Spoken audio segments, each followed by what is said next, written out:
এবারে পশ্চিমবঙ্গ বিধানসভা নির্বাচনে যে কটি হাই ভোল্টেজ কেন্দ্র রয়েছে তার মধ্যে অন্যতম দক্ষিণ ২৪ পরগনার ভাঙড়। কারণ এই ভাঙড়ে আইএসএফের নওশাদ সিদ্দিকীর বিরুদ্ধে দাঁড়িয়েছেন তৃণমূলের শওকত মোল্লা। বাম আইএসএফ জোটের একমাত্র প্রার্থী নওশাদ সিদ্দিকী, তার বিরুদ্ধে শওকত মোল্লা দৃঢ় প্রত্যয়ী তিনিই এবার জিতবেন। যদিও ক্যানিং পূর্বের বিধায়ক তিনি ছিলেন, এবারে দলের সুপ্রিমো তাকে ভাঙড়ে এনে দাঁড় করিয়েছেন। ডিবি নিউজের মুখোমুখি হয়েছিলেন শওকত মোল্লা। অকপট স্বীকারোক্তি কি বললেন সেটাই শুনব। স্যার, ডিবি নিউজের পক্ষ থেকে আপনাকে আমরা ধন্যবাদ জানাই। তো পশ্চিমবঙ্গে 294টা আসনে যে বিধানসভা ভোট হতে যাচ্ছে, তার মধ্যে যে কটা হাই ভোল্টেজ কেন্দ্র আছে তার মধ্যে আপনার ভাঙড় একটা, সেটা কি শওকত মোল্লা প্রার্থী বলে নাকি?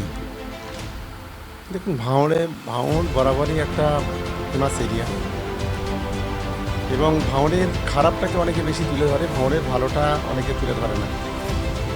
একটা অংশের মিডিয়া চ্যানেল বলুন বা একটা অংশের অপোজিশন যারা আছে তারা বলুন, তাদের কাজ হলো ভাঙড়কে কলঙ্কিত করা, যার কারণে ভাঙড়টাকে এই জায়গায় তারা রেখেছে। ফলে ভাঙড়ের যে ইতিহাস এবং ভাঙড়ের মানুষের শিক্ষাগত যোগ্যতা বলি, সামাজিকতা বলি, সব ক্ষেত্রে যে তারা অনেকটা এগিয়ে, সেই বিষয়গুলো কেউ তুলে ধরে না। কোথায় একটু খারাপ কিছু হলে সেইটাকে তুলে ধরে, যার কারণে ভাঙড়কে হাই ভোল্টেজ বলা হয়।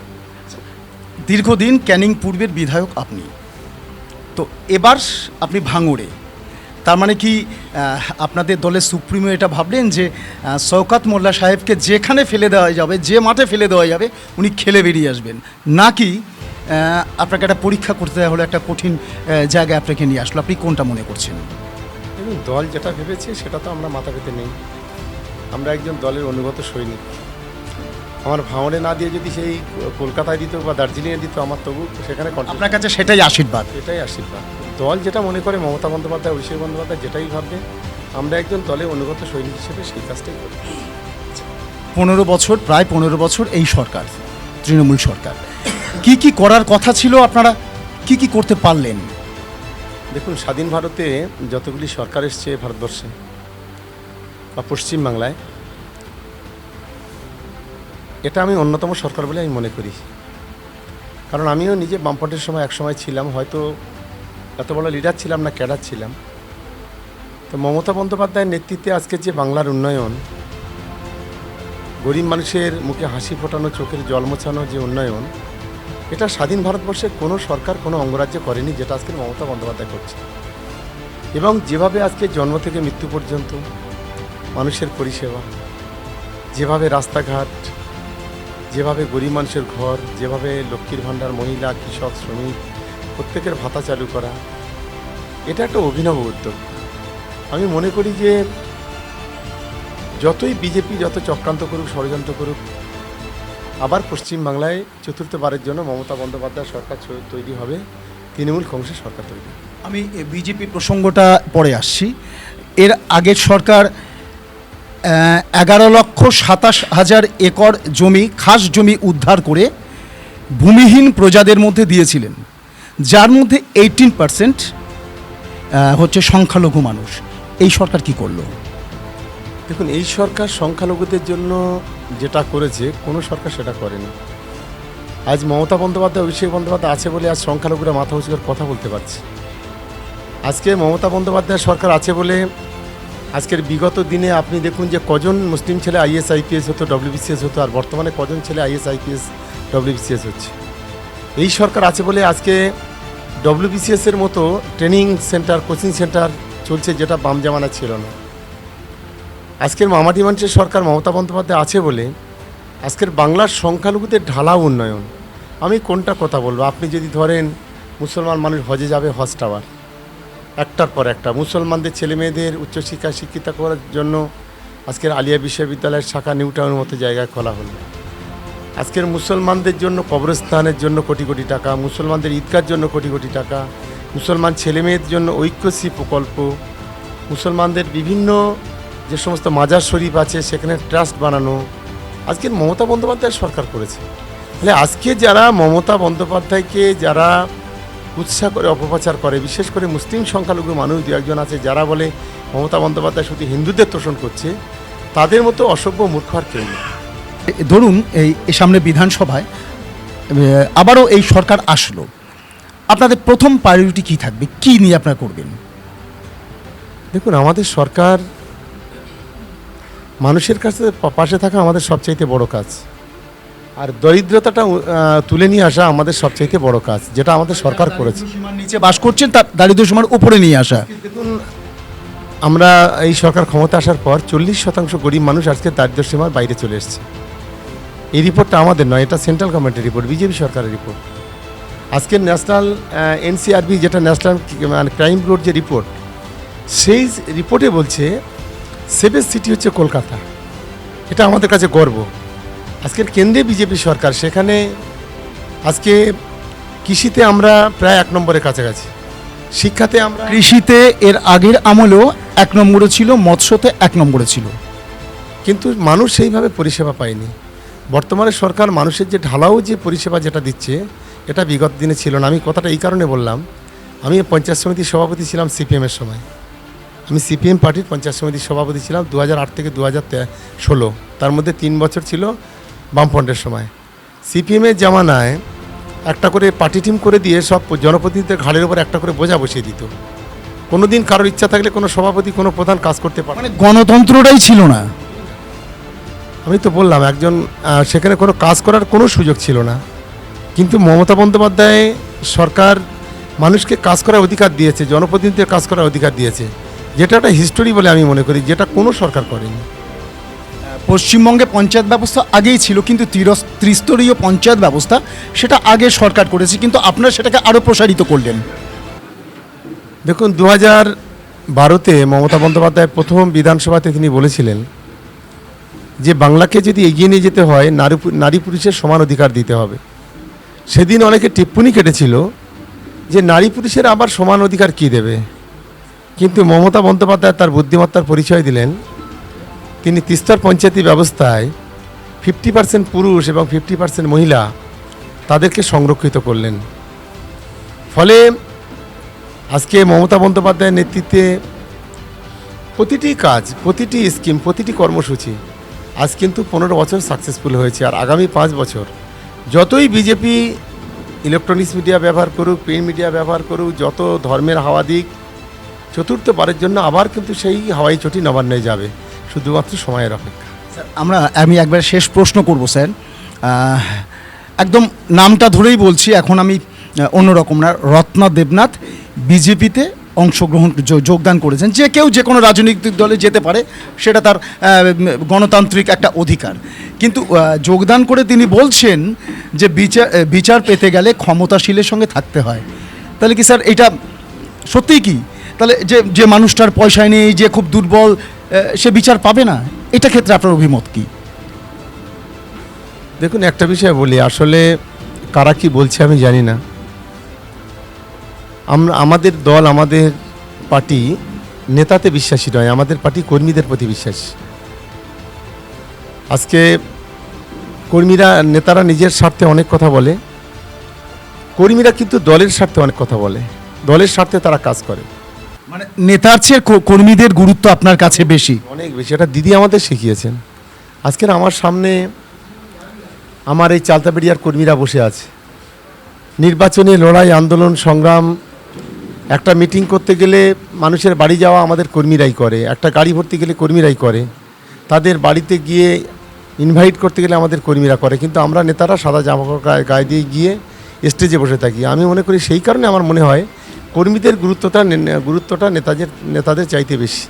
আর নেতারা সবচাইতে স্বার্থপর হয়, কর্মীরা স্বার্থপর নয়। কর্মীরা দলের জন্য লড়াই করে আর নেতারা নিজের জন্য লড়াই করে। সব নেতাকে বলবো না, একটা অংশের নেতারা, সে সব পার্টিতে আছে, এটা আপনি দেখবেন। নিন্দুকরা বলছেন যে কেন্দ্র আর রাজ্য সরকারের সেটিং চলছে, সেই জন্য নাকি বিভিন্ন দুর্নীতি ধরা যাচ্ছে না, নিন্দুকরা বলছেন। সত্যি কথাটা? দেখুন, যারা বলছে এরাই সবচাইতে বড় কালপিট। বিজেপি পুরো মানে সেই চিরুনি তল্লাশি করে দেখে নিয়েছে পশ্চিমবাংলায় যে এখানে অভিষেক বন্দ্যোপাধ্যায় মমতা বন্দ্যোপাধ্যায়কে কীভাবে কণ্ঠরোধ করা যায় তার চেষ্টা করেছে। বিজেপি আমাদের প্রচুর নেতা নেত্রীকে CBI, ED, income tax, NIA মিথ্যা করে তাদেরকে ফাঁসিয়েছে। কিন্তু তারপরেও এই নিন্দুকদের মুখে ঝামাকালি ঘষে দিয়ে বাংলাতে মমতা বন্দ্যোপাধ্যায় ক্ষমতায় এসছে, সে লোকসভায়, বিধানসভায়, পঞ্চায়েতে, সর্বস্তরে। ফলে নিন্দুকেদের কথায় আমরা খুব বেশি গুরুত্ব দিই না, এরা এদের কথা বলবে, আমরা আমাদের কাজ করব। আমার একেবারে শেষ প্রশ্ন স্যার, বিরোধী হিসাবে আপনি মানে আপনার দল কাদের পেতে চায়? গণতন্ত্রের বিরোধীর একটা স্পেস আছে, অবশ্যই আছে। কাদের পেতে চান? কোন শক্তিকে আপনারা পেতে চান? আমরা এই মুহূর্তে কাউকে পেতে চাই, বিরোধী হিসেবে কাউকে দেখতে পাচ্ছি না। যা আছে সব কাগজে কলমে খাতায়, টিভিতে আছে। বিরোধীদের বাংলাতে এই মুহূর্তে স্ট্রংলি অপোজিশন আছে বলে আমি অন্তত মনে করি না। আর আমি মনে করি যে 21 সালের যে নির্বাচন হয়েছে সেই নির্বাচন থেকে আমাদের 26-এর নির্বাচনটা অনেক সহজ, অনেক সহজ লড়াই। কেন বলছেন সহজ? কারণ মমতা বন্দ্যোপাধ্যায়ের 15 বছরের সরকারে গোল্ডেন সময়টা গেছে এই 5 বছর। সবচেয়ে বেশি উন্নয়ন মমতা বন্দ্যোপাধ্যায় 5 বছর করেছে। আমি একটা উদাহরণ আপনাকে দিই। আজকে যখন আমি নির্বাচন করছি, লোকসভা যখন নির্বাচন করেছি তখন কিন্তু বাংলায় লক্ষ্মীর ভাণ্ডারটা 1000 থেকে 1500 হয়নি, 1200 থেকে 1700 হয়নি। যখন আমি 24-এ লোকসভা নির্বাচন করছি তখন কিন্তু এই বাংলার বাড়ির যে প্রকল্প লাখে লাখে প্রায় 34-35 লাখ, তখন কিন্তু এটা এই ধরনের প্রকল্প চালু হয়নি। যখন আমি 24-এ নির্বাচন করছি তখন ভূমিহীন কৃষকরা তারা কিন্তু কৃষক বন্ধুর আওতায় আসেনি। যখন আমি 24-এ নির্বাচন করছি তখন বাংলার 80 লক্ষ যুবক যুবতী তারা কিন্তু যুবসাথীর আওতায় আসেনি। আর যখন আমি 24-এ নির্বাচন করেছি তখন বাংলায় এত রাস্তাঘাট, এত উন্নয়ন তখন বাংলাতে হয়নি। ফলে আমরা মনে করি যে 21 বলুন 24 বলুন যে লড়াই ছিল, বর্তমানের লড়াই সেই লড়াইয়ের চাইতে আমাদের কাছে অনেকটা সহজ। বিশেষ করে আমরা যারা তৃণমূল কংগ্রেস, যার কারণে মানুষ উজাড় করে তৃণমূল কংগ্রেসের পাশে থাকবে এবং তৃণমূল কংগ্রেসকেই মানুষ বেছে নেবে। এটা আজকের আমি বলছি, আপনি মিলিয়ে। আপনি যে কটা কথা বললেন সব কটা ভাতার কথা। চাকরির ক্ষেত্রে কোনো শিল্প আসছে কি? নিশ্চয়ই এই সরকার আজকে দাঁড়িয়ে 10 বছর পরে কী হবে সেটা চিন্তা করছেন, করতে হয় যে কোনো একটা সরকারকে। শিক্ষার ক্ষেত্রে কি আছে কথা, বা চাকরির ক্ষেত্রে, শিল্পর ক্ষেত্রে কি কথা আছে সেটা যদি আপনি বলেন। দেখুন, প্রথম আমি শিক্ষার ক্ষেত্রে বলি যে আমাদের গত 15 বছরের সরকারে নতুন করে আমাদের 40 থেকে 45টা ইউনিভার্সিটি তৈরি হয়েছে। আমাদের আমি একটু ইন্টারাপ্ট করি, আপনি বললেন 40 থেকে 50টা ইউনিভার্সিটি তৈরি হয়েছে, কিন্তু এটা যদি ঠিক হয় তার পাশাপাশি এটাও ঠিক যে মাধ্যমিক পরীক্ষার্থী 10 লাখ থেকে কমে 8 লাখের নিচে প্রায় নেমে গেছে। এই যে প্রায় 2-3 লাখ কমলো, সেই জায়গাটা কিভাবে দেখছেন আগামী দিনে রিকভারি করার ক্ষেত্রে? দেখুন, আমরা এই তথ্যটা আপনাদের কাছে কতটা কিভাবে আছে আমি জানি না। আমার নিজের অভিজ্ঞতার কথা বলছি যে গত 15 বছরে এখানে প্রচুর জুনিয়র হাই স্কুল, প্রাইমারি স্কুলগুলো জুনিয়র হাই স্কুল হয়েছে, জুনিয়র হাই স্কুলগুলো হাই স্কুল হয়েছে, হাই স্কুলগুলো হায়ার সেকেন্ডারি হয়েছে, প্রচুর নতুন নতুন কলেজ তৈরি হয়েছে, ইউনিভার্সিটি তৈরি হয়েছে। এবং আমাদের সরকার আজকে যাতে করে স্কুল ছুট ছেলেমেয়েরা না হয় তার জন্য আজকে দেখুন ক্লাস 9-10-এ পড়াশোনা করলে সবুজ সাথী সাইকেল, 10,000 টাকা মোবাইল ফোন কিনে দেওয়ার মানে টাকা দেওয়ার ব্যবস্থা, ট্যাব কিনে দেওয়ার ব্যবস্থা।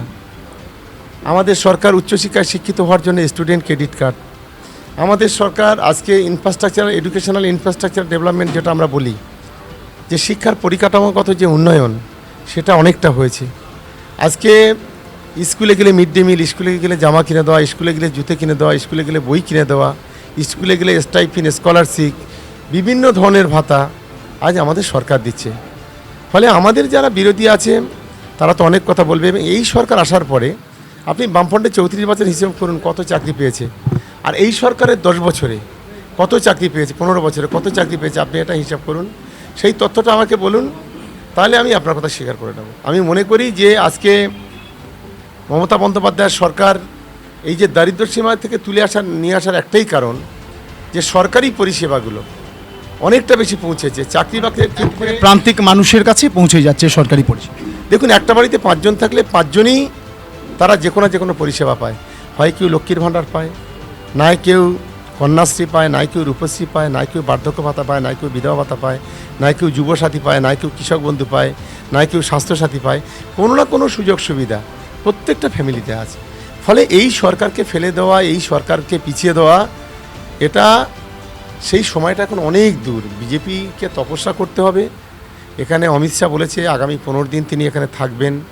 আমি বলছি 15 দিন নয়, অমিত শাহ যদি 15 বছর এখানে থাকে, যে কেউ থাকতেই পারে আমাদের ভারতবর্ষের যে কোনো জায়গায়। তার জন্য এখানে বিজেপিকে সরকার আনার জন্য 15 দিন থাকবে। আমি বলছি 15 বছর যদি এখানে থাকে, এখানে তৃণমূল কংগ্রেসকে হারানো যাবে না। বিরোধী দলগুলোর সাথে সরকার গঠনের পরে কীরকম সম্পর্ক রাখবেন? মানে আপনার কথায়, আপনাদের কথায় যারা আপনাদের এত নিন্দা করছে, মিথ্যে বানে জর্জরিত করছে, তাদের সঙ্গে সরকারে আসার পর সম্পর্কটা কীরকম রাখবেন? দেখুন, আপনারা বোধহয় ভুলে গেছেন 2011 সালের কথা। দিদি বলেছিল বদলা নয় বদল চাই। সেদিন যদি বদলার কথা বলতো, সেদিন গোটা বাংলায় অনেক রক্ত ঝরতো। আমরা সেই একই জায়গায় দাঁড়িয়ে সেই গান্ধী নীতি, সহনশীলতার নীতি। নিশ্চিতভাবে নিশ্চিত মমতা বন্দ্যোপাধ্যায়, অভিষেক বন্দ্যোপাধ্যায় যতদিন আছে, ততদিন আমি মনে করি এই বাংলায় শান্তির বাংলা, একতার বাংলা, ঐক্যের বাংলা, সম্প্রীতির বাংলা থাকবে। দিদি অভিষেক বন্দ্যোপাধ্যায় যেদিন না থাকবে, এই বাংলায় সেদিন শ্মশানে পরিণত হবে। এই বাংলায় ধর্মীয় বিভাজন হবে, এই বাংলায় ধর্মবর্ণের রক্তের হোলি খেলা হবে। এটা আমি অন্তত ব্যক্তিগতভাবে নিশ্চিত মনে করি। ভাঙড় বিধানসভা কেন্দ্রের সর্বভারতীয় তৃণমূল কংগ্রেসের প্রার্থী শওকত মোল্লা সাহেব ডিবি নিউজের পর্দায় একদম নির্দ্বিধায় বলছেন যে তৃণমূলই আবার আসবেন চতুর্থবারের জন্য এবং তিনি বিজয়ী হবেন। এবং তিনি আরও স্পষ্ট করে বললেন, এই সরকার শিক্ষার ক্ষেত্রে যে উন্নতি করেছে আগের সরকারগুলো সেক্ষেত্রে অনেক পিছিয়ে, এমনকি চাকরির ক্ষেত্রেও এই সরকার নাকি অনেকটা উন্নতি করেছে চাকরি দেওয়ার ক্ষেত্রে। যারা বলছেন, বিরোধীরা বলছেন শুধু নিন্দা করার জন্য বলছেন। এবং সব শেষে তিনি যে বললেন যে চতুর্থবার সরকার আসার পরে বিরোধীদের সাথে যেরকম সম্পর্ক হওয়া উচিত, মানবিক সুলভ, মানবিকতা, বন্ধুত্ব, যে সমস্ত নিয়ে একটা রাজ্য এগোয়, বিরোধীদের সঙ্গে সেরকম ইতিবাচক সম্পর্কই থাকবে। ক্যামেরায় দেবার সাথে শঙ্কর সাহা, ডিবি নিউজ, ভাঙড়।